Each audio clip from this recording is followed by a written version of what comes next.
Good morning, everyone. Thank you and welcome to today's online event on AI in education, the present and the future. My name is Wei Min from SGInnovate, and those who may know, SGInnovate is a government-backed deep tech investor and company builder whose mission is to help entrepreneurial scientists build deep tech startups that are looking to solve big global problems. Our work also involves building a global community of leaders, thinkers, and doers to drive and scale up big tech innovations in areas such as AI, healthcare, quantum tech, and autonomous technology across various industries. We are very happy to have present this webinar together with TAIGER in looking at the current state of education in its use of technology and where it is heading towards. While e-learning has been a common term now in this digital age, we are now once again forced to re-look into how can education as a whole be evolved further in this pandemic climate. Not only we need to reconsider how we can better connect educators to students, but we also have to see how AI can further enhance the learning experience of students and also overcoming some of the challenges in its delivery, which will be discussed by our speakers today. We will also encourage for all attendees to share with us your thoughts on the topic or interact with our speakers by posting your questions in the Q&A tab located at the bottom panel of the screen. Otherwise, feel free to just say hi and do a quick shout out from where you are in the chat box below. We will be also launching a series of polls throughout the event. So do give us some of our responses, okay, which will be launched by Sinu, our moderator for today. With no further ado, do allow me to pass the time over to Sinue Arroyo, founder and CEO of TAIGER, who will enter into the panel discussion with our speakers. Sinue, please.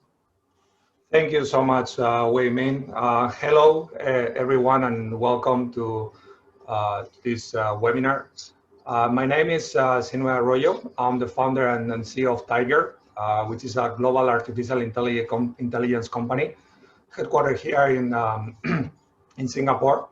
By way of introduction and background, I hold a PhD in artificial intelligence from the University of Innsbruck in Austria. And I'm a committee member in IMDA and the AI chapter of the Information Technology Standards Committee. Also an executive member of both the AI chapter and the Personal Data Protection Commission here in Singapore. I'm very honored today to count together with me three very distinguished guests with a wealth of experience and knowledge surrounding today's discussion on AI applied to education. Let me please ask them to introduce themselves to you. First, Mr. Lau Kai Chong.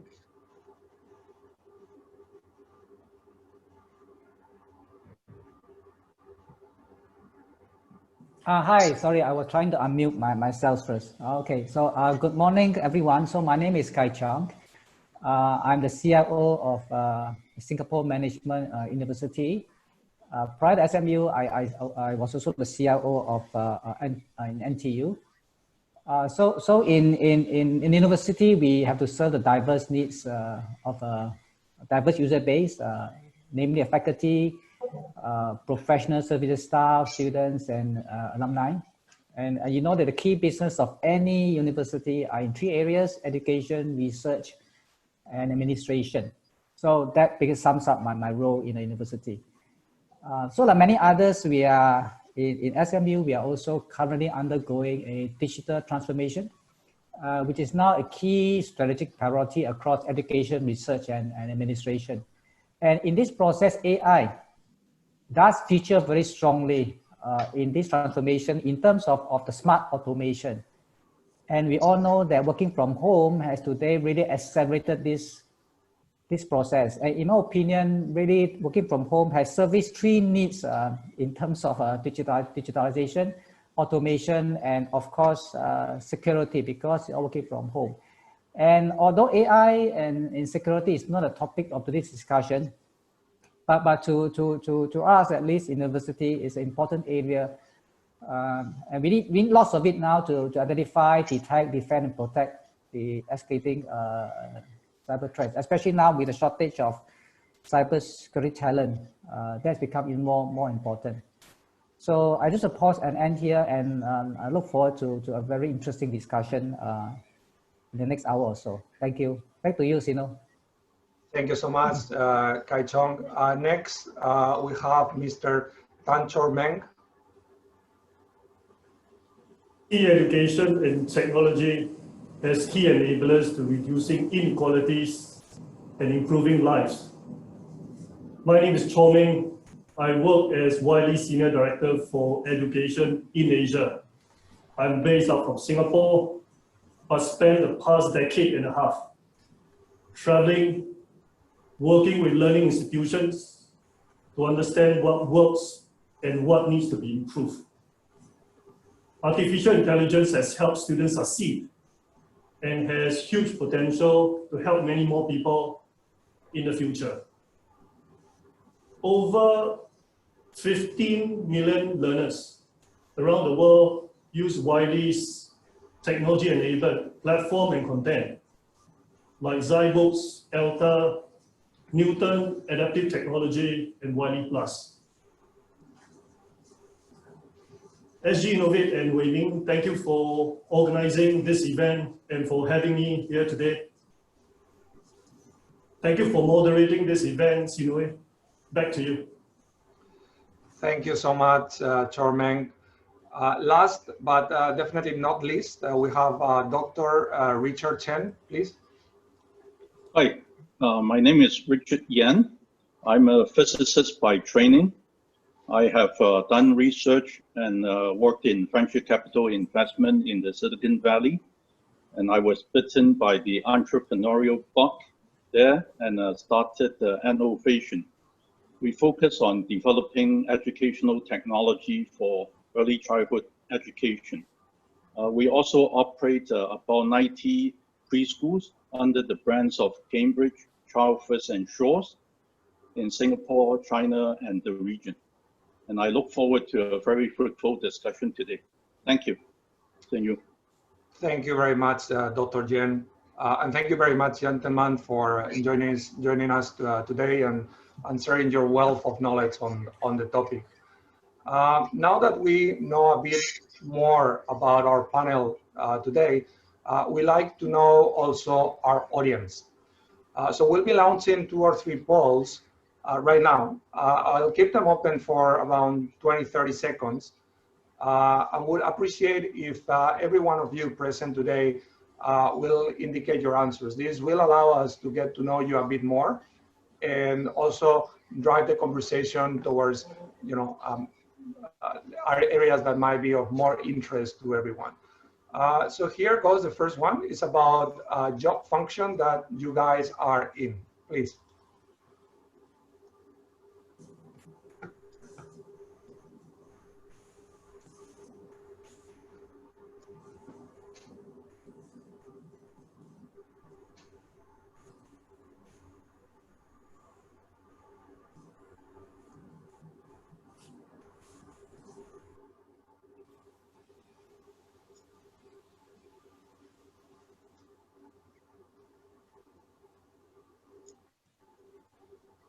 All right, I think that is very good. I'll close this poll now.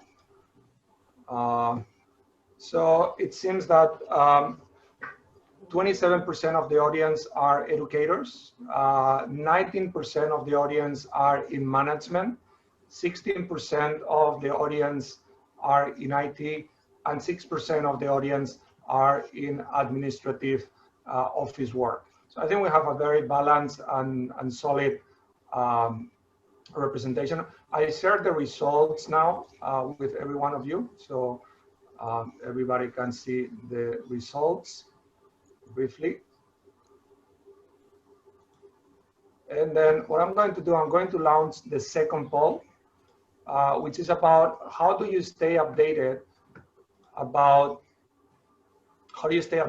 the latest technology such as AI. So I'm launching this poll now. Again, we'll have this poll open for around 20-30 seconds. So I encourage all of you to please participate. This will help us better shape the conversation.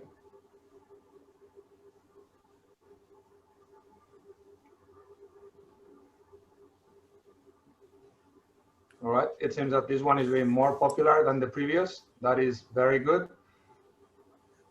Have 100 participants responding at the moment and going up. We are 148 participants in the webinar. Okay, so it seems that everybody voted already. Let me run you through the results. So the question was, how do you stay updated about the latest technologies, developments such as AI? So 55% of the attendees are pointing towards social media. Makes sense. General online news mediums, 53%. Tech-specific news mediums, 51%.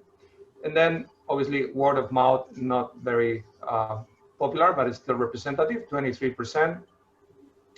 Webinars and forums such as this event ranking very high, 70%. So it seems that we are doing the right thing. None of the above, 1%, and others 7%. So I'm going to move to the third poll. Then maybe we jump into a few questions and come back to this polling maybe afterwards. So the third poll is about which best describes, in which of these areas has your organization incorporated AI into? Okay, so I'm launching this poll now.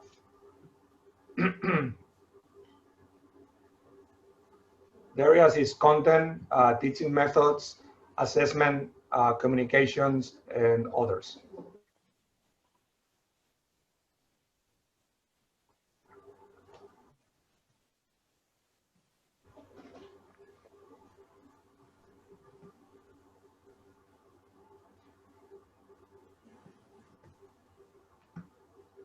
Okay, it seems popular as well. We're almost hitting 100 replies out of 154. So very solid. Just a couple more seconds. All right, I think we're going to end the poll here. And let me share the results with you. So the question was, in which of these areas has your organization incorporated AI into? The most popular is the teaching methods, which represents 41% of the sentiment of the audience.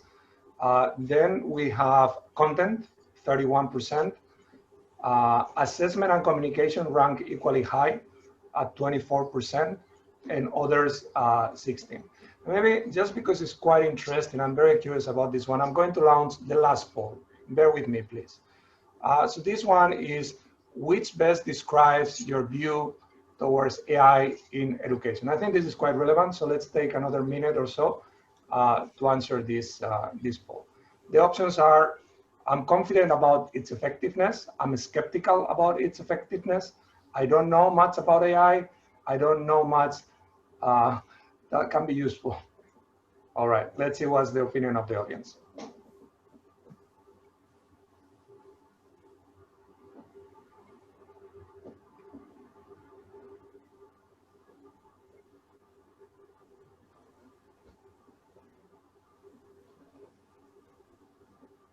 Okay, 68% of the attendees voted already. Maybe a couple more seconds. All right, seems solid. Everybody voted. We have 73% of the participants voted. Let me share the results with you. So which best describes your view towards AI in education was the question. And 58% of the voters say that they are confident about its effectiveness. I think this is very good news for us, all of us. Only 17% are skeptical about its effectiveness, and 1% don't know or don't know very much about AI to contribute to the conversation. Okay, so let's park this here for now, and let's really get into the conversation with the panelists, which is obviously the main topic here. So today, we'll be exploring AI in education across 4 different themes. We'll be posing questions to the panelists for each one of these themes. These are content, teaching methods, assessment, and communication. At the end of this short panel discussion, we hope to paint a clearer picture of what the endless possibilities of AI might look like in the context of the education space.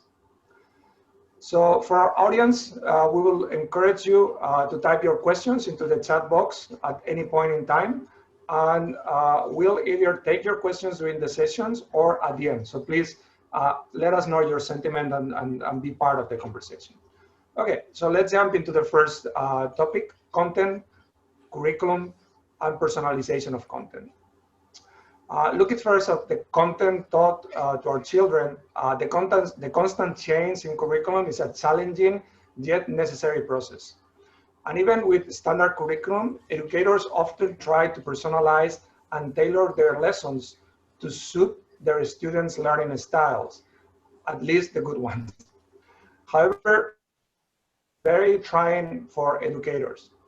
We'd like to know what you think the capabilities are of AI to assist educators in this aspect of curriculum development and tailoring the content to suit individuals' learning pace. Any one of the panelists, please.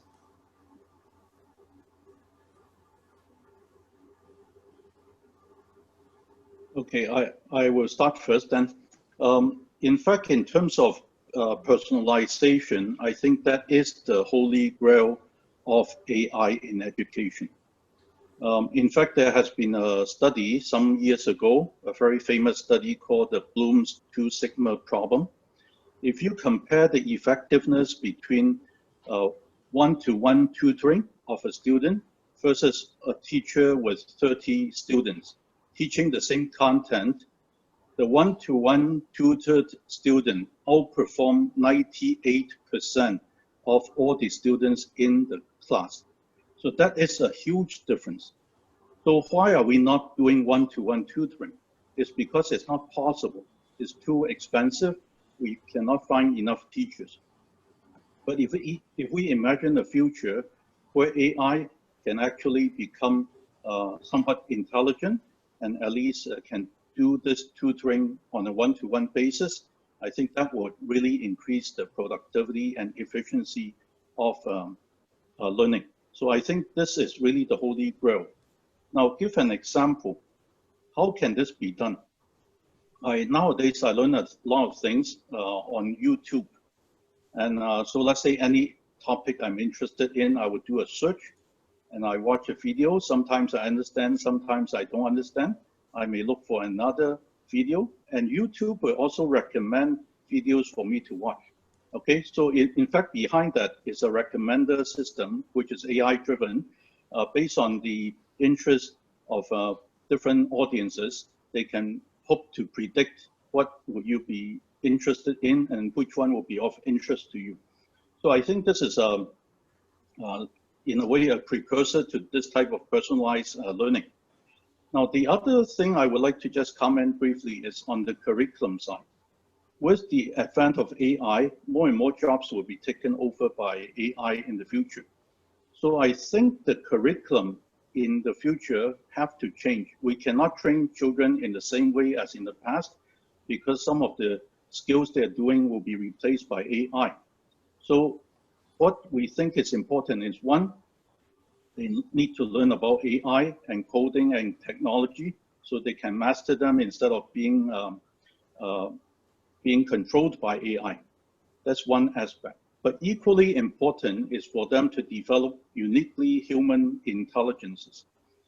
These are things like creativity, critical thinking, emotional intelligence, EQ, moral, things like that. These are uniquely human abilities, very hard for AI to replace.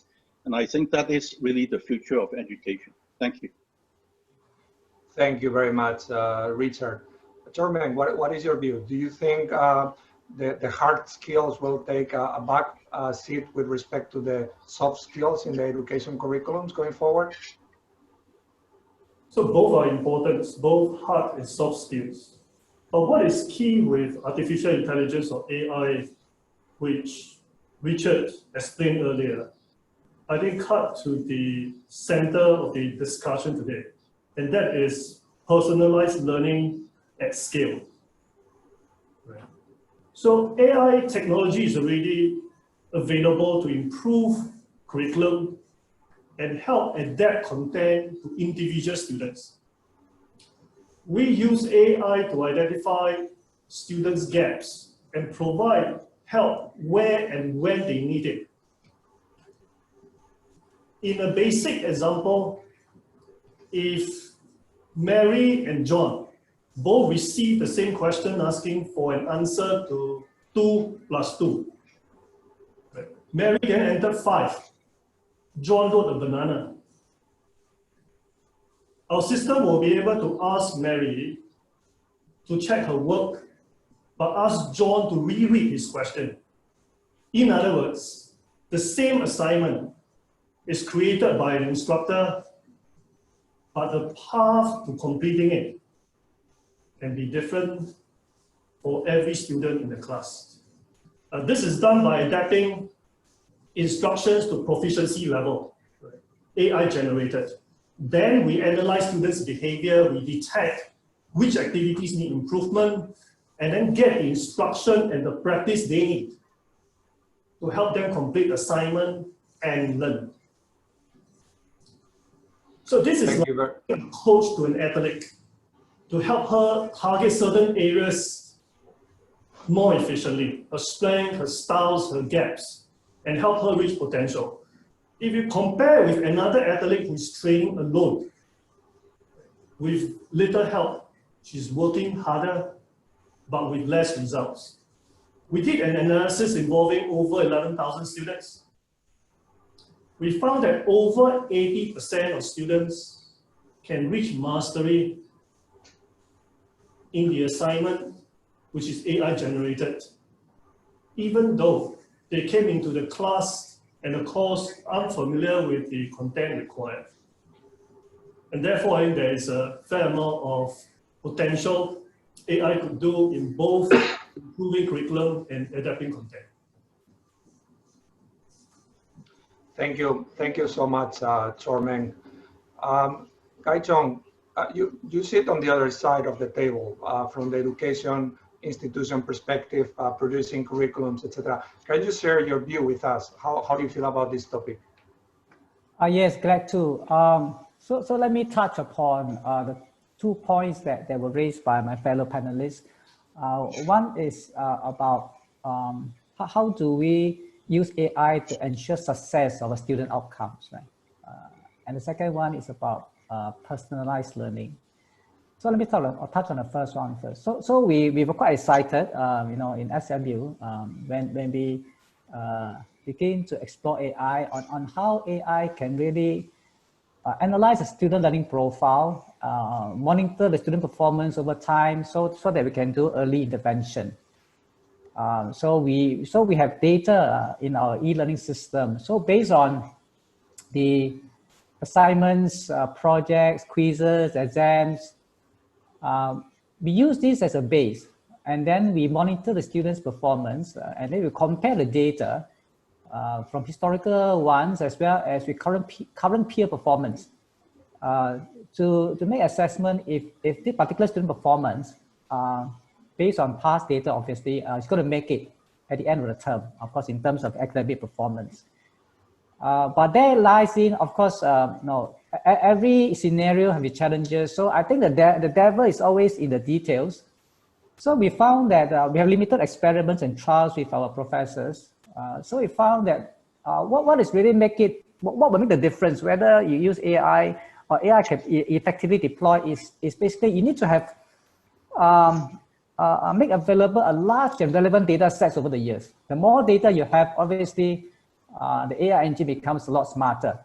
And also, if the data comes from the same class, from the same professor over time, because the delivery is different, the content may be different. And so your baseline will not be the same, and your results may not be, recommendations again, will not be consistent. So this is one challenge. Of course, it still boils down to the human. It depends also on the enthusiasm of the faculty member to monitor the student performance. So it's something that we found is a key success factor if you want to deploy AI. AI is just nothing but technology, but still it's the people that make it happen. The second area, personalized learning. Yeah, so we have again explored technology in this area. So based on gaps identified in the students' learning, the technology recommend materials and practice questions, okay, and to meet the learning objectives. So again, what are challenges in our experiment? We found that it is only effective if the material, learning material and the practice questions have been met correctly or accurately to the learning objectives. Now that itself is a huge labor-intensive effort. And maybe towards the end of the discussion, we can talk about how can that may make possible using AI as well. So a lot of inertia is the effort needed to make this first step before I can go to really effective personalized learning. Another challenge we found, and this is the last point I make before I hand over to you, Sinu, is that you must have sufficient content and lots of practice questions to serve different learning pathways, because otherwise it's very limited in terms of its effectiveness, what AI can do. So there are many qualifiers and groundwork we need to do before the technology can be applied effectively. I'll stop here for now. Senior, back to you. Thank you. Thank you so much, Kai-Chong. Richard, going back to you, you run a successful business called Ethnoland, which actually develops curriculum for preschoolers. I'm curious about your view from that particular angle of the preschoolers in this topic. Okay, give an example how we are incorporating some of these new thinking, balance between learning about AI versus human intelligence, HI. So, you know, every year for the graduating class for preschools, normally the children 6 years old, they would do a song and dance during the graduation. So in our case, what we have done is for children to learn to code and then do a robot dance. That means the group of children have to program a group of robots to do a dance. Now, in the process, they learn about coding. They also learn about teamwork. They have to collaborate. They have to create the dance steps, and all these things. So in the process, they are not learning only about coding and these new technology, robotics as well, but also the HI, the human intelligence, such as creativity, collaboration, communications. So this is the new type of curriculums that we are doing. This is one example. Thank you so much, Richard. A bit of housekeeping for the benefit of the panelists and the audience. Please don't type your questions directly on the chat. We have habilitated a Q&A functionality, and this allows the panelists to directly answer your questions. So please do type whatever questions you feel relevant in the Q&A panel, and we will attend to them during the conversation. Do you guys want to make any more remarks about this topic, or should we jump on to the next one? Anyone? Okay, so let's jump on to the next topic. So this is teaching methods, technologies subjective to students' nature of learning and the subject. So after curriculum development comes the delivery part. I know teaching methods and use of technologies will differ from subject to subject, as well as student learning styles. But I think our audience would like to know what innovative technologies are existing in the market, what are the possibilities of how technology can change and enhance teaching methods, and what educators can do to fully leverage technology in their teaching methods. And building onto that, there was a very interesting question posed, I think mostly for Kai-Chong.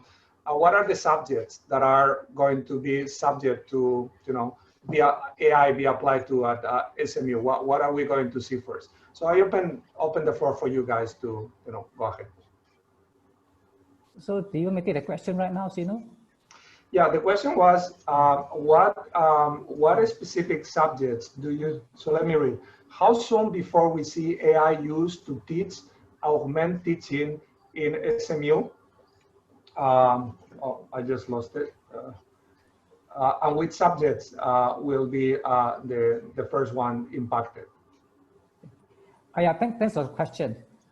First, as I said earlier, we started very limited trials with our professors. You see, university is quite a challenging environment. You see, our professors are really very busy people, right? Because they have to teach, they undertake research, which is vital, as you know, for any academic. Same time, they also have service appointments, meaning appointments of a center or of a particular role they play in administration. So before we roll out any technology, we have to make sure that it works. Of course, to make sure it works, we have to do a small pilot. And sometimes I must say, getting voluntary professors to come and participate in trials itself is a challenge by itself. So it's something that we have to build very close rapport with professors so that because wherever they conduct trials, it takes time away from their work. So to get the question, yes. So we are limited. We are doing trials according to where we can find keen faculty members who are willing to work with us. So we have some successes, economics, insurance sciences, and maybe in the business school. Okay, but I say we are encountering challenges because you want to make sure that you have done enough groundwork to make sure it works. So it's an iterative process. So I'm not able to tell you exactly when will we launch full-fledged the use of AI, but we are taking baby steps at the moment because we want to make sure that it is something that works before we launch full scale. So I say, so you can say that we're still in a very experimental and trial stage at the moment. Thank you, Kai-Chong. Yes. Dr. Richard, go ahead. Yeah, I can add to Kai-Chong's application, and I think it looks like there are a number of questions about the application of AI in education, and I'll share some examples. I also want to hear from the audience. So first, AI can help to bridge learning differences. Not in Singapore, but in the US, IBM Watson's AI application processed videos in Dallas Community College.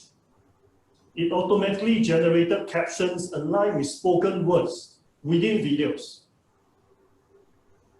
This means that educators could use AI to help students with learning and hearing difficulties. An important one to promote inclusive education.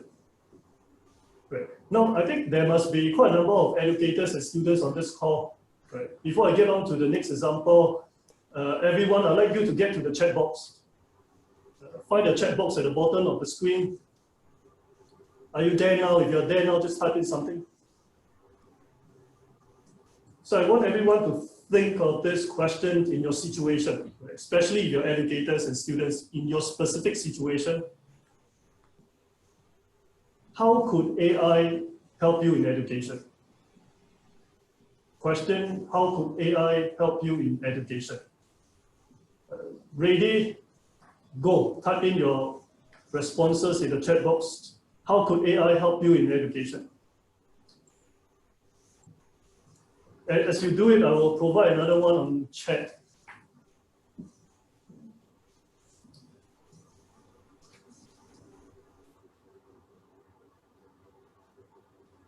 I'll give you another example on the chat box now, which is from a technology in China, iFlyTech, using translation technology. O'Brien, same time. Evan, additional ELI educator class. G Chen, better results. Chatbot, fantastic. For kids from grade 1 to 6. So I hope you can read the responses from the participants. I think there are some good ones here. So, Chairman, because this webinar is going to be online and the audience will not have the benefit of the chat, I think it's better if we just keep this change verbal because the chat will not be shared. Let me retake the flow. Richard, what about virtual reality or augmented reality? Do you see this as as a relevant part of the conversation, and obviously AI is there. Yes, I think there is such a thing called the Amara law. And what it says is we tend to overestimate the impact of technology in the short run and underestimate the impact of technology in the long run. Give an example, even AI itself, we think of AI as a new thing, but actually AI has been around since the 1950s. It's a very old stuff, but it only took off in fact, in between, there were such a thing called the AI winter, because people were too enthusiastic about predicting what AI can do. And in the end, AI failed all these expectations, and then AI become not a very exciting field for some time. It's only in 2016 recently, then AI exploded. Nowadays, we see AI in the news very often. So it took quite some time for AI to develop since the 1950s to today. And I think AI has a fantastic future, and it will probably outrun our expectations in the long run. But I think some of our expectations for AI in education, as well as in some of the other fields, probably is over expecting it in the short term.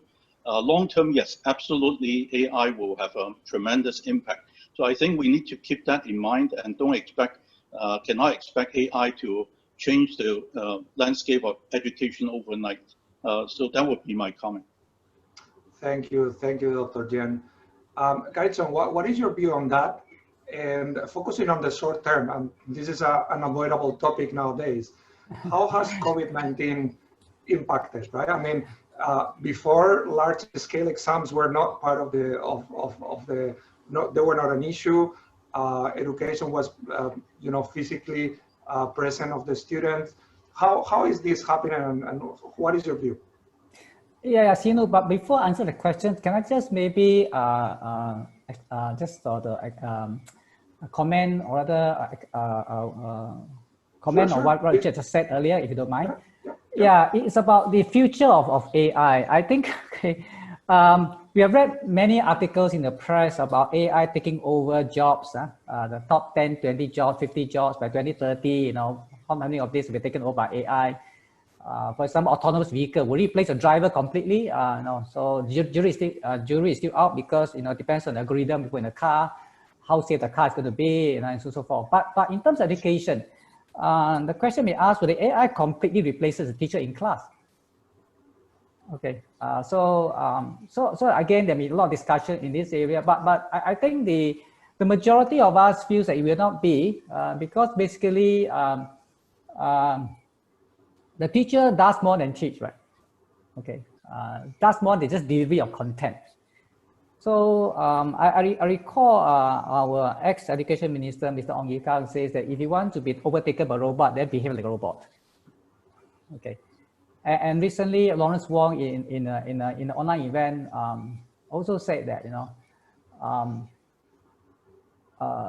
computers and robots will never be able to think creatively or have face-to-face conversation and brainstorm and challenge one another in a class and come up with solutions as a team. So to me, the teacher does more than teach because it already imparts a lot more other things that is more social in nature, like what Richard said earlier, collaborative skills, teamwork skills, working together, and so forth.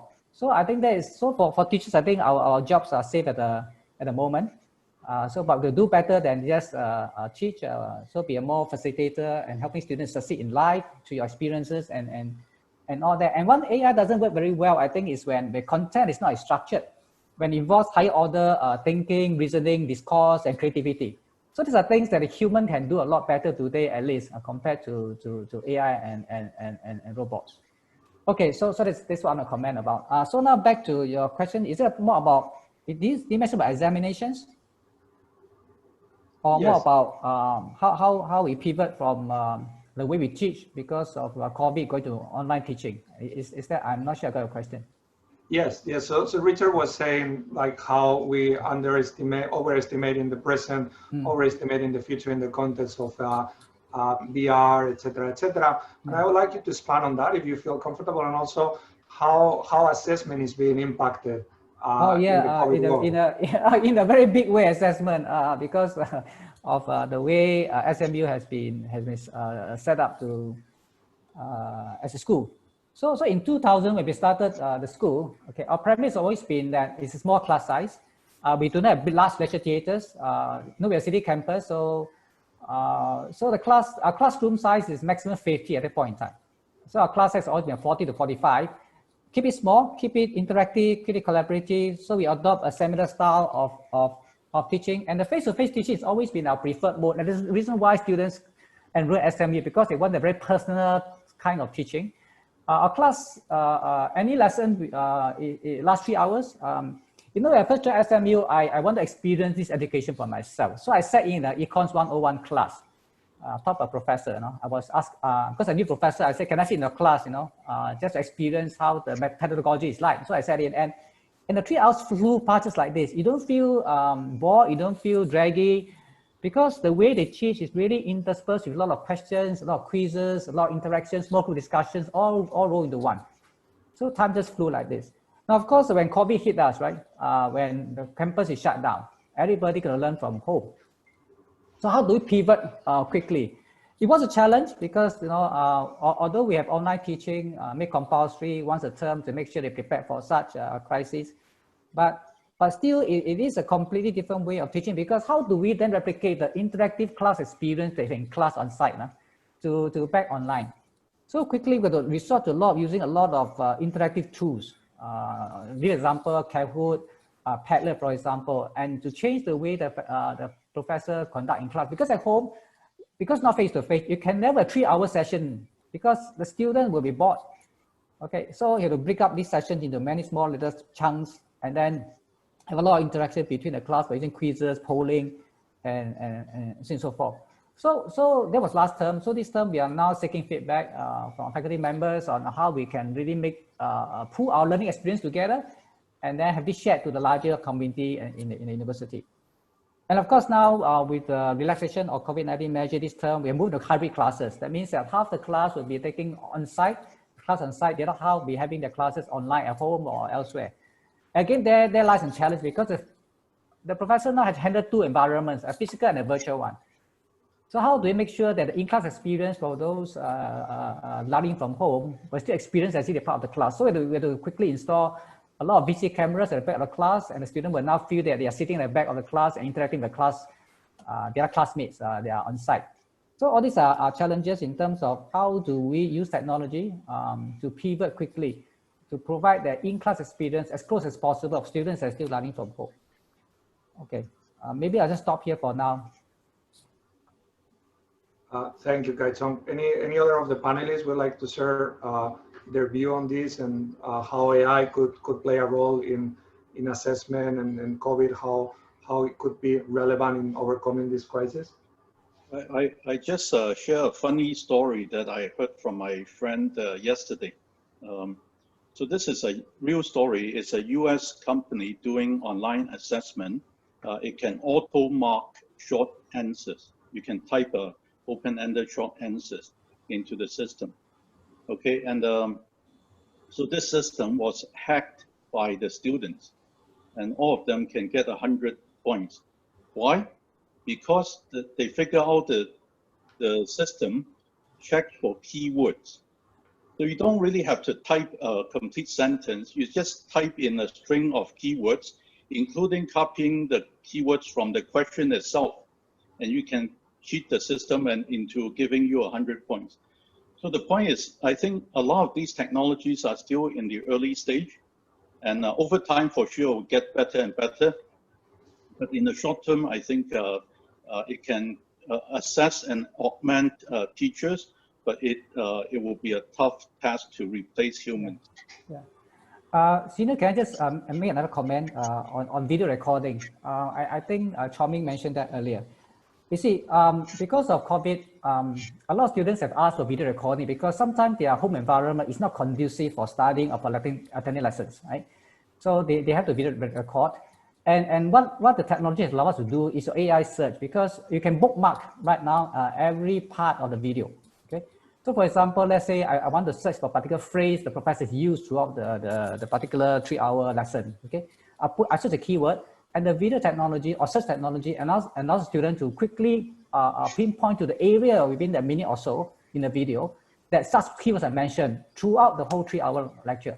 So this is very, very useful. This video bookmarking issue, of course, the transcription, right, to text is so useful, like what Chao-Ming said earlier.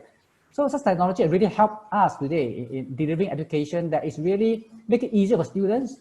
Need not sit through 3 hours, but because this part I'm more confused, I do not understand this part of the lecture, I just pinpoint and search for that particular phrase, and the video will be brought me to that particular segment, to allow me to revise that particular 2-3 minutes where the professor explained that part. So it is wonderful technology in AI search in that sense. So it's a real application of technology in education here.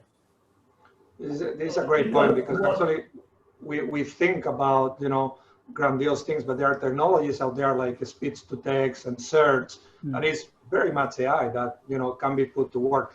Sorry, Chao-Ming, I interrupted you. You wanted to say something. Yeah, so I wanted to pick up the point Kai-Chong and Richard explained earlier, and the questions that are coming in through the Q&A panel. So one is teachers, and second is content. They're key to learning. So teachers first are important, and technology serves as an enabler to allow teaching and learning to take place more effectively. Quality content is often overlooked in education when incorporating technologies like AI. Yet, content is fundamental to learning. If you put rubbish in, you can expect rubbish out. My colleague Frank Vahid best illustrated it using a restaurant analogy. So imagine today, you walk into a restaurant, you found a table, the restaurant uses AI. Right? It recognizes your face, then auto-adjusts the table and seat to your height. It auto-modifies the lighting and air condition, auto-optimizes the menu, arrangement to your history. It then auto-analyzes what you ate to determine what to serve you next. Right? That's technology. Fantastic. But how's the food? So content is the food here. So educators should focus on learners, content and learning, and then incorporate AI technology to it. Yeah, maybe at this point, I'd like to add to Chao-Ming about this content. So really content is king. So in education, really is something that SMA has always tried to make sure that we deliver content that students find useful. So what we've done is that, of course, I think many institutions does this as well, but at the end of each term, academic term, we do send out, and it's compulsory, by the way, for students to fill in a survey on 2 things. Firstly, how did they find the content, how useful and how effective they feel that this will help them in their employability and career later. The second part is the delivery itself. So what is the content itself? The second is how the content was delivered to professors, right? These are the 2 key parts. So we ask them to rate this. So we got questions that give us quantitative scores. We also have very open-ended comments in the text box and whatever. Now what we're trying to do is that we're trying to use AI, okay? Firstly, to do a word analysis, sentiment analysis of the open text comments, okay? That's one. Secondly is to associate the comments made to the scores, to the questions. Is there a correlation between the scores and the open-ended comments, and how strong the correlation is? And lastly, to make a recommendation on how things can be improved, whether it's the content or whether it's the delivery, mode of delivery by the professors. So this is how we try to use AI to do this, and we're talking to some company to see how this can be realized. Thank you. Thank you, Kai-Chong. I'd like to turn at this point, we have 10 minutes left in the webinar, to the questions being asked by the audience. Please type your questions there. There are already some questions, so rank them, vote for them. I'll start for the most popular one, and please feel free, panelists, to jump in as you see appropriate. So the first one reads, this is from Arvin. So how do you match the questions to the skills required? For example, please elaborate on the highly labor-intensive work that Mr. Lau mentioned. Who are to be involved? How many hours must they work? What kind of specific works are involved? I think the question is for me. Yeah, so we as any institution, any university will have, we have a set of learning objectives. That means that when the students graduate from university or graduate from a course, what learning outcomes or learning objectives that we want the students to achieve. And these learning objectives obviously are always being fine-tuned to map what the industry needs. So we talk to employers a lot, and then we map this back to the course objectives. So everything that we teach in the course must map back to the objectives. But the question is, because the content is so massive out there, okay, and how do you map the content to each learning objectives? And because especially now we talk about multidisciplinary and interdisciplinary kind of education, so that makes it even more challenging. And to manage those manually will require a lot of effort.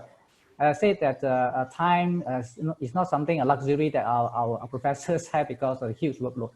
So we're trying to then see, and of course, the other one is assessment. So how do you assess that the students has met the learning objectives, right? It's a true assessment, whether it's assignments, quizzes, or final term exams. So in terms of questions, the final term exams, I will map the questions again to the learning objective and to the content. So it's a three-way kind of matching, okay? And because I say, because of vast volume of content, it's not going to be a simple task to do this. I mean, you can do it manually, but I think it will take a lot of time. So we hopefully to have a technology to analyze the content, extract the concept, the key concepts, some kind of semantic analysis, and then map it to the question, to the assignments, and back to the objectives. So if there's a great alignment, then we feel that if the student has done well, he'll map these objectives and these are content and make it possible. And the question, of course, is the one that verifies that he has met this learning outcome. So I can't tell exactly how much effort that we need because it differs from course to course and from the professors to professors. So I'm not sure I can give you a good answer today, but roughly that's the challenges we face today. Thank you. Thank you, Kai-Chong. Yeah. Richard, question from you, from Brian. What are the most valuable, interesting use cases for AI in education in Singapore? You think it's process efficiency, learning improvement, or others?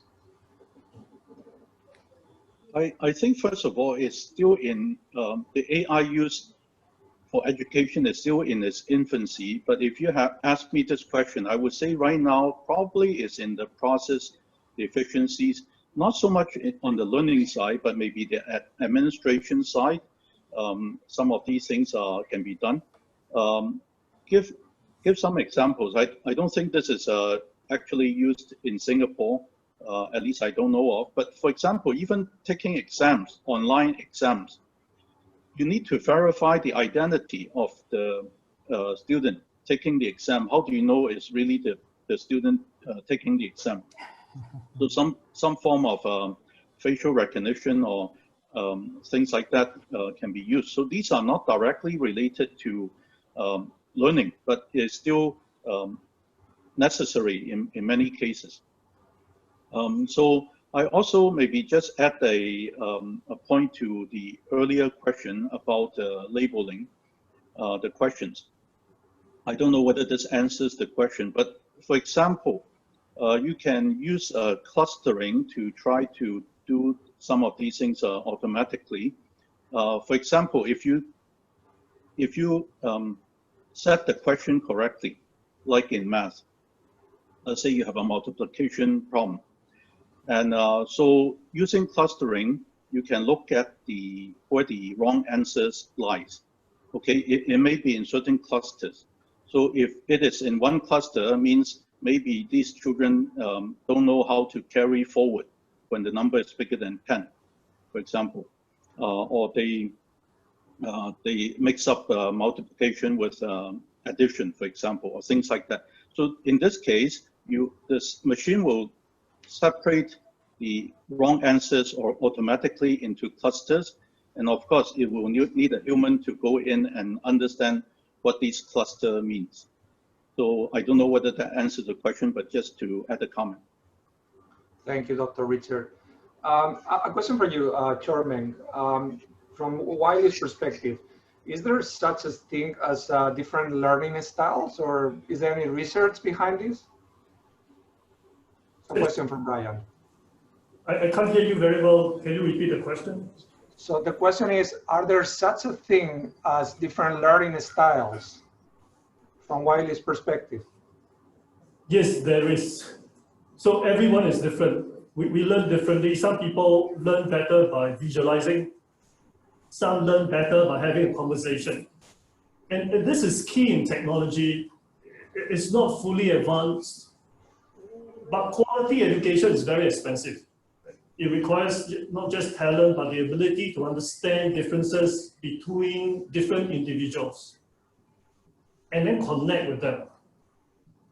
This level of personalization and understanding different learning style by an individual and in response to different question types or assessment types makes one-to-one tutoring, and I think Richard mentioned that earlier, effective, but very expensive to scale.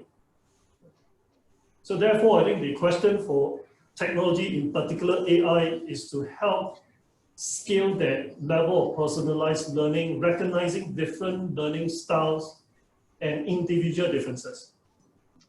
Thank you, Chairman. We have 3 minutes left. One last question that I'd like to each one of you to answer quickly. This comes from Abdul. It says, could you share some successful AI projects in education industry in Singapore? Richard, please. I don't really have a good example for you, unfortunately. I think there are systems in development. Even for ourselves, we are developing a system for personalized learning in a specific area at this point. But I think a lot of the AI projects, I'm sure there are many at the universities, at the schools level, but I may not be aware of all of them. Thank you, Richard. Chairman, are you aware of any? Not quite in Singapore. Most of our projects are done, or the development is done in the US, and we try to bring it across the world, including Asia Pacific, where my responsibility is, but we have not quite done AI-specific projects in Singapore yet, and we look forward to having conversations about it. Thank you, Chairman. Kai Chong, please. Yeah, thank you, Sino. I'm glad to take the question. Okay, I don't think I can quote any successful because like what Richard said, and I said it early beginning also, AI in education, I think is still in infancy. But for those entrepreneurs out there, I just want to start a few cases where if you're keen to work on that, I think it'll be successful for us because these are new real use cases for education. Firstly is marking and grading. This takes a significant amount of time for faculty members. So anything that help them before efficient, effective is always welcome. So today we are experimenting with tools that allows us to do a bit of automated marking. Besides MCQs, we're talking about, for example, we have economics with graphs and all that. So group similar graphs and answers in terms of graphs together. So make it easier for faculty members. And let's say there's a graph that is standard answer, provided the standard answer. Okay, we can compare difference between the graphs and gives our initial grading. Of course, human intervention verification is needed, but at least you do the first cut. As well as for some computer programs, right? They are quite standard in terms of the structure, the syntax, and all that. So again, some kind of automated marking for computer programs, but not for open essays. For example, we're talking about a social science document, social science answer question, a topic that's open-ended. There's no right or wrong answers, and something that is open book you cannot find from the internet. So you cannot plagiarize and all that. So how do you then grade those? It takes a lot of time to grade, but let's say you can have a technology that can semantic analysis and come up with at least a first cut summary of what the person or the student has said. Make it easier for faculty to marking. I think that will be something that will be a killer. Okay. The second one is about class participation. In SMU, we have ordered 20% of grade compulsory to students in terms of class participation, because we fully believe that intellectual sparring in class is part of the learning. Like what Chomin said, some people learn by having conversation. Okay, so again, in the online environment, the students can type in the chat for offering their comments or do it face-to-face via the video screen. So, but then the faculty members have to sum this all up, consolidate all this at the end of the day to grade the students. So if AI can consolidate all these responses from the student and then map it to relevance of the topic that's been asked, that will be, again, very, very helpful. So it's about cutting time. You need to do work that the computer can do it much faster and of course more efficiently. Then the other one I mentioned earlier is the mapping content with learning objectives, right? This is something that really been trying to do for a long time, but takes time. So if something can be done to map content, learning objectives, I think that again would be another killer app, at least for SMU in the education space. Thank you, Shinu. That's all for now. Thank you so much, Kai Chong. We've come to the end of the webinar. It seems that there is plenty of greenfield opportunities to apply AI. It's a very early stage to education, as we've seen. Thank you to all the panelists, and thank you for sharing your views and your ideas. Thank you for the attendance. We really enjoyed your questions, and we would have wished to cover more ground. Unfortunately, we are time bound. So thank you so much. And Wei Min, over to you. Thank you, Sinue, for the wonderful discussion with the speakers, and we really had amazing attendees for today. I've learned a lot today. Personally, many great points brought up from everyone. It's great to see that the topic of education managed to garner so much responses from the ground. However, I think it is a pity that we were not able to address all the questions that's been posted by all. Hopefully, we will have a part 2 next time, maybe. That being said, I would like to represent SGInnovate to thank all the attendees who have stayed with us until now. Big thank you to all our speakers, Chong-Ming, Richard, and Kai Chong. Without you all, the webinar wouldn't have all the great insights and discussion points shared. For the attendees, do keep a lookout for our post-event mail, which will contain a recording of this session. Do reach out to us at events@sginnovate.com if you would like to connect with any of our speakers, or simply to have a chat with us for collaboration opportunities. Do also remember to give us your post-event feedback when you exit the webinar or through the post-event mail as well. With that, this is Wei Min signing out from this webinar. Hope that everyone will have a great day ahead. Stay safe, stay healthy. Hope to have you again in our next webinar session. Goodbye. Hi, thank you. Thank you all. Thank you. Bye-bye. Bye-bye. Bye.